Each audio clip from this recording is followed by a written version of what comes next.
जय शनिदेव।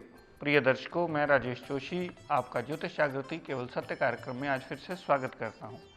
अपनी सिखाने की श्रृंखला को आगे बढ़ाता हूं। प्रिय दर्शकों, आज हम बात करते हैं कुंभ लग्न की कुंडली में मंगल देवता का मूंगा रत्न कहां कहां पहना जा सकता है और कहां ये पहनना सदैव वर्जित माना जाता है। एक बात याद रखिएगा प्रिय दर्शकों, मंगल देवता को शनिदेव ने कामकाज का डिपार्टमेंट दिया और मेहनत का डिपार्टमेंट दिया, छोटे भाई बहन का डिपार्टमेंट दिया, छोटी मोटी यात्राओं का डिपार्टमेंट दिया।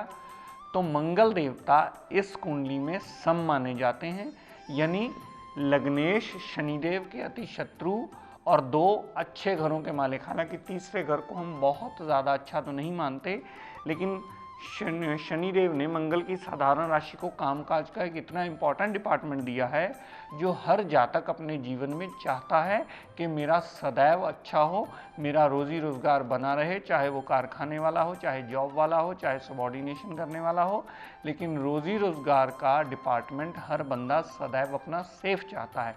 तो इस लग्न कुंडली में मंगल देवता को सम की पदवी प्राप्त हो गई। मंगल देवता को दशांतर दशा के मुताबिक या कामकाज में दिक्कत परेशानियां आ रही हों उसके मुताबिक जातक को धारण करवाया जा सकता है। अब इसकी प्लेसमेंट डिसाइड करती है कहाँ मंगल देवता का मूंगा रत्न धारण करवाना जातक के लिए सदैव फायदेमंद होता है। एक बात प्रिय दर्शकों याद रखिएगा, मैंने पहले भी आपसे कहा था कि मंगल देवता का रत्न मूंगा कभी भी चांदी में धारण नहीं किया जाता, क्योंकि चंद्रमा की तासीर और मंगल देवता की तासीर एक दूसरे के बिल्कुल उल्ट हैं।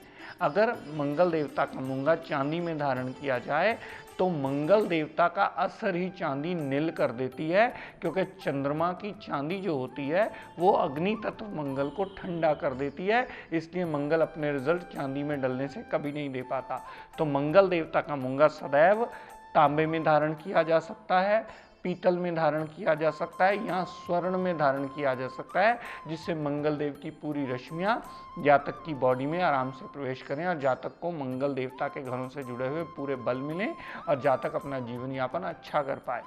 तो प्रिय दर्शकों याद रखिएगा, इस लगन कुंडली में मंगल तीसरे और दशम घर का मालिक है, लेकिन अगर मंगल तीसरे ही घर में पड़ा हो तो कभी मूंगा धारण मत कीजिएगा। यहाँ मूंगा धारण करना मेहनत को बढ़ोतरी करेगा, छोटे भाई बहन का योग जरूर बनाएगा, लेकिन फजूल की यात्राएं करवाएगा। यहाँ से मंगल देवता ने छठे भाव पर दृष्टि डाली तो छठे भाव संबंधी रोग, ऋण, कर्जा, दुर्घटना, मुकदमा, कोर्ट केस, लिटिगेशन में डालकर जातक का कहीं ना कहीं लड़ाई झगड़ा करवाने का योग अवश्य बना देता है, और वो मंगल देवता सदैव प्रॉब्लमेटिक होता है। यहाँ से मंगल देवता ने सातवीं दृष्टि जो नवम भाव पर डाली तो पिता से थोड़ा बहुत मनमुटाव, क्योंकि मंगल एक अग्रेसिव ग्रह है, ये सदैव याद रखिएगा। मंगल थोड़ा बहुत पिता से मनमुटाव रखने वाला होगा और जातक धर्म को बहुत ज़्यादा नहीं मानने वाला होगा। यहाँ पर छोटी मोटी यात्राएं करके भी बहुत ज़्यादा लाभान्वित नहीं हो पाएगा, क्योंकि उसकी मेहनत का तत्व ज़्यादा हो जाएगा। मंगल देवता की अष्टम दृष्टि जो कामकाज पर पड़ी तो कामकाज भी फजूल भागने दौड़ने वाला अवश्य हो जाएगा। कामकाज में मेहनत ज़्यादा करके वो जातक की दिक्कत परेशानियां सदैव बढ़ोतरी करता ही मिलेगा। दर्शकों, मंगल अगर छठे भाव में पड़ा हो, यानी कर्क राशि का मंगल पड़ा हो, यहाँ मंगल देवता नीच के हो जाते हैं। यहाँ भी मंगल देवता का मूंगा रत्न धारण करना सदैव हर जातक के लिए वर्जित माना जाता है। उसका सबसे मुख्य कारण ये होता है कि ये छठे भाव में नीच का, एक तो भाव गलत, ऊपर से ग्रह नीच का, आपके कामकाज और मेहनत का मालिक का नीच हो जाना, उसका रत्न कभी धारण नहीं करना चाहिए, क्योंकि रोग, ऋण, कर्जा, दुर्घटना, मुकदमा, कोर्ट केस, लिटिगेशन, इन सारी चीज़ों में आकर के मंगल देवता प्रॉब्लम्स में कई गुना बढ़ोतरी कर देता है। यहाँ से नवम भाव रिगार्डिंग टोटली नेगेटिव रिजल्ट देता है। यहाँ से मंगल देवता ने दृष्टि जो 12वें भाव पर डाली तो फजूल के व्यय होते रहते हैं, फजूल का अस्पताल का खर्चा भी हो सकता है, जेल यात्रा तक भी करवा सकते हैं मंगल देवता। यहाँ से 8वीं दृष्टि जो लगन पर डाली तो छोटी मोटी हेल्थ की प्रॉब्लम लगा करके जातक को कभी क्लेश से फारग होने देते ही नहीं। तो छठे भाव में पड़े हुए नीच के मंगल देवता हों तो मूंगा कभी धारण नहीं करना चाहिए, वो सदैव हर जातक के लिए वर्जित माना जाता है। दर्शकों, मंगल देव अगर 8वें भाव में पड़े हुए, 8वें भाव में पड़े हुए मंगल देवता का रत्न मूंगा धारण नहीं करना चाहिए, क्योंकि वो सदैव अष्टम भाव के रिजल्ट एक्टिवेट करके टोटली जातक को नेगेटिव रिजल्ट देते हैं, बिना कारण की ऑब्स्टेकल्स खड़ी कर देते हैं, कामकाज में परेशानी देते हैं, फजूल की मेहनत करवाते हैं, जिसका होने उससे जातक को रिजल्ट कभी नहीं मिलता। यहाँ से मंगल देव ने 11वें भाव पर जो दृष्टि डाली तो बड़े भाई बहन से कलह कलेश मचता है, लाभ में कमी आती है, बहुत ज़्यादा मेहनत करने के बाद भी जातक लाभ नहीं गेन कर पाता और छोटी मोटी हेल्थ प्रॉब्लम्स लगी ही रहती हैं। यहाँ से मंगल देवता ने दृष्टि डाली धन कुटुंब वाणी पर, तो धन का अभाव सदा बना रहता है, वाणी कंट्रोल में नहीं रहती और परिवार पूर्णतः साथ कभी देने वाला होता ही नहीं। मंगल देवता ने 8वें घर से 8वीं दृष्टि जो तीसरे भाव पर डाली तो वो भी सदैव अशुभता के रिजल्ट देती है, बिना कारण के फजूल की मेहनत बढ़ा करके जातक का खपना और बढ़ा देता है। तो अष्टम भाव में पड़ा हुआ मंगल अगर हो तो उसका रत्न मूंगा कभी धारण नहीं करना चाहिए, वो सदैव हर जातक के लिए वर्जित माना जाता है। प्रिय दर्शकों, अगर मंगल देव 12वें भाव में पड़े हुए, यहाँ मंगल देव उच्च के हो जाते हैं, लेकिन यहाँ मूंगा धारण करना सदैव वर्जित माना जाता है। उसका सबसे मुख्य कारण ये है कि वो 12वें घर को ही एक्टिवेट करके जातक के रिजल्ट्स को टोटली नेगेटिव करता है, फजूल के व्यय बढ़ा देता है। यहाँ से जितनी दृष्टि डाली फजूल की मेहनत, छोटे भाई बहन से कलह क्लेश, मेंटल पीस का डिस्टर्ब होना। यहाँ से मंगल देव ने जितनी दृष्टि 6ठे भाव पर डाली तो रोग ऋण कर्जा दुर्घटना मुकदमा को एक्टिवेट करके टोटली नेगेटिव रिजल्ट मिलते हैं। यहाँ से मंगल देवता ने 8वीं दृष्टि डाली तो पार्टनरशिप डेली वेजेस में भी दिक्कत परेशानी आती हैं, दाम्पत्य सुख में भी थोड़ी बहुत दिक्कत परेशानी अवश्य आती है, क्योंकि मंगल एक क्रूरता का तत्व लेकर के बैठा है। तो 10वें राशि का यानी मकर राशि का उच्च का मंगल अगर 12वें पड़ा हो तो भी जातक के लिए मूंगा धारण करना सदैव वर्जित माना जाता है। लेकिन प्रिय दर्शकों, एक कंडीशन जो मैं हर एपिसोड में आपको याद करवाता आया हूँ वो सदैव याद रखिएगा। अगर आपकी मंगल की दशा अंतरदशा प्रत्यंतरदशा चल रही हो और आपका काम काज ना चल रहा हो, मंगल कहीं अस्त अवस्था में बलहीन हो, यानी अस्त अवस्था सूरज के साथ सट करके वो पूर्णतः बलहीन हो, तो मंगल देवता का मूंगा किसी विद्वान से सलाह करके अवश्य पहन लीजिएगा। फिर चाहे वो तीसरे, छठे, 8वें और 12वें में पड़ा हो, अगर अस्त अवस्था में हुआ तो ये पहना जा सकता है। बिना अस्त अवस्था के अगर मंगल उदय अवस्था में हुआ आपकी कुंडली में तो मंगल का मूंगा इन 4 भावों में यानी तीसरे, छठे, 8वें और 12वें में नहीं धारण किया जाता, वो सदैव हर जातक के लिए वर्जित माना जाता है। दर्शकों, मंगल देवता अगर लग्न में पड़े हों तो मूंगा अवश्य धारण किया जा सकता है। पर्सनैलिटी में 4 चांद लगा देगा, एक रोबीली पर्सनैलिटी बना देगा, कामकाज में वृद्धि देगा, मेहनत का फल देने वाला होगा, छोटी मोटी यात्राएं करवाएगा। तो मंगल देवता का रत्न मूंगा धारण किया जा सकता है अगर मंगल लग्न में ही पड़ा हो तो। दर्शकों, मंगल अगर दूसरे भाव में पड़ा हो तो भी मंगल देवता का रत्न मूंगा पहना जा सकता है।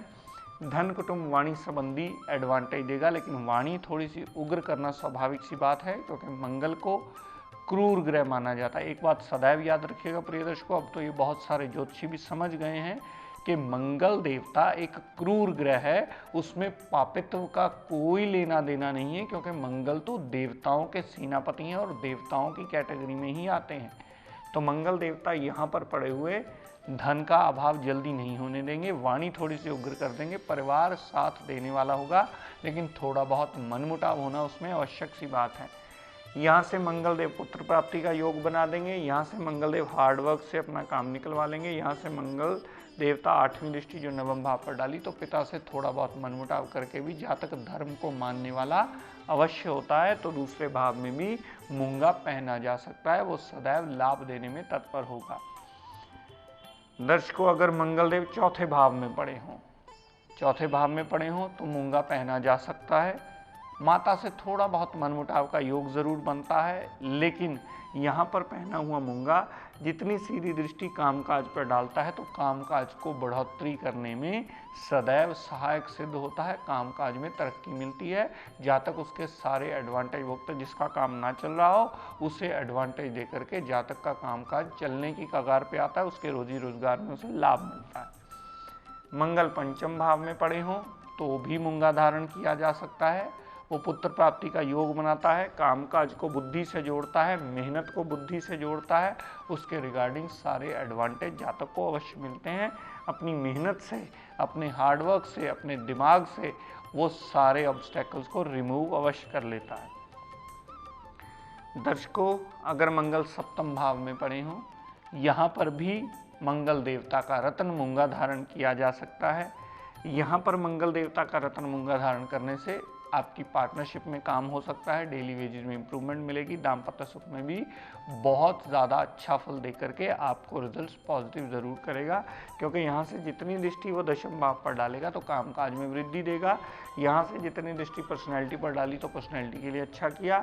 यहाँ से जितनी दृष्टि धन कुटुंब वाणी पर डाली तो वाणी को उग्र करके अपनी मेहनत से कहीं ना कहीं से धन अर्जित ज़रूर करता है। तो सप्तम भाव में पड़ा हुआ मंगल देवता का रत्न मूंगा पहना जा सकता है, वो जातक को एडवांटेज अवश्य देता है। मंगल अगर नवम भाव में पड़े हों तो भी मूंगा धारण किया जा सकता है, वो भी एडवांटेज वहाँ ज़रूर देता है। मंगल देवता अगर दशम भाव में पड़े हों यानी केंद्र में अपनी ही साधारण राशि में पड़े हों तो मूंगा अवश्य धारण किया जा सकता है अपनी दशांतर दशा में। तो मंगल आपके कामकाज को सेटल करके आपकी मेहनत का पूर्ण रिजल्ट देने वाला होगा। यहाँ से जितनी दृष्टि पर्सनैलिटी पर डाली तो पर्सनैलिटी को बोल्ड बनाएगा, छोटे मोटे काम जातक जोर ज़बरदस्ती से भी निकलवा लाता है। यहाँ से माता गाड़ी भूमि वाहन के लिए भी हेल्प हो जाएगी। यहाँ से पंचम भाव पर जो अष्टम दृष्टि पड़ी तो मंगल देवता का पहना हुआ मूंगा आपके पुत्र प्राप्ति के योग को बलि करके आपके पूर्णतः एडवांटेज वाले रिजल्ट सारी जिंदगी आपको दे सकता है। लेकिन अगर पर्टिकुलरली दशांतरा में पहना जाए तो उस पीरियड में आप इजीली पहन करके ज़्यादा अच्छे रिजल्ट गेन कर सकते हैं। दर्शकों, मंगल देवता अगर 11वें भाव में पड़े हुए भी मंगल देवता का रत्न मूंगा पहना जा सकता है। अपनी मेहनत से, अपने कर्मों से अपने धन को अर्जित करना वो सदैव एडवांटेज का कारण बनता है। बड़े भाई बहन से पूर्णतः सपोर्ट मिलती है, अपनी मेहनत से धन अर्जित करके अपना जीवन यापन अच्छा ज़रूर कर लेता है। यहाँ से धन कुटुंब वाणी पर दृष्टि डाली तो उसके संबंधी एडवांटेज मिलता है। वाणी उग्र होना स्वाभाविक सी बात है, मैंने पहले भी बताया दर्शकों। यहाँ से पंचम भाव पर जो सप्तम दृष्टि डाली तो पुत्र प्राप्ति का योग बना करके पूर्णतः एडवांटेज दे करके अनसर्टेन गेन्स भी देता है, लव रोमांस में कामयाबी भी देता है और जातक पूरी तरह संपन्न भी हो जाता है। थोड़ा सा अग्रेसिव पर्सनैलिटी ज़रूर बन जाता है। यहाँ से अष्टम दृष्टि जो छठे भाव पर डाली तो हाउस ऑफ कंपटीशन क्लियर करवा करके भी उसे एडवांटेज अवश्य देता है। प्रिय दर्शकों, याद रखिएगा, किसी भी विद्वान की सलाह लेकर जिसका कामकाज ना चल रहा हो कुंभ लग्न में, वो मूंगा धारण कर सकता है और अपने कामकाज में बढ़ोतरी कर सकता है। प्रिय दर्शकों, आज का टिप ऑफ द डे देता हूँ। बहुत से लोग आकर के कंप्लेंट करते हैं कि सर हमारे हस्बैंड वाइफ के रिलेशन में उतनी मधुरता नहीं होती जितनी होनी चाहिए। मैंने इसके बारे में आपको पहले भी बहुत सारे टिप्स दिए, आपके बहुत से फ़ोन कॉल्स आते हैं, आप और टिप्स को सुनना चाहते हैं। बहुत सारे टिप्स मुझे रिपीट भी करने पड़ते हैं क्योंकि आपकी फरमाइश होती है कि वो चीज़ हमें प्रॉपर समझ नहीं आई, तो इसलिए मैं दोबारा भी रिपीट करता हूँ कई टिप्स। एक बात सदैव याद रखिएगा प्रिय दर्शकों, अगर हस्बैंड वाइफ के कमरे में दीवार पर अगर आप कोई लकड़ी की बांसुरी लेकर लगा देते हो, वो सदैव ईस्ट की तरफ या नॉर्थ की तरफ अगर दीवार में लगा ली जाए तो वो रिलेशंस हस्बैंड वाइफ के मधुर करने में बहुत बड़ा सहायक रोल प्ले करेगी। हस्बैंड वाइफ एक दूसरे की आहिस्ता आहिस्ता केयर करने लगते हैं और उनके रिलेशन में अच्छी हेल्दी मैरिड लाइफ लीड करने के लिए वो बांसुरी लगाई हुई सहायक सिद्ध होती है। तो प्रिय दर्शकों, आज अपनी वाणी को यहीं विराम देता हुआ हम सब के लिए मंगल कामना करता हुआ शनिदेव से ये प्रार्थना करता हूँ कि हे शनिदेव, हम सब पर अपनी कृपा दृष्टि, दया दृष्टि सदैव बनाए रखें। जय शनिदेव।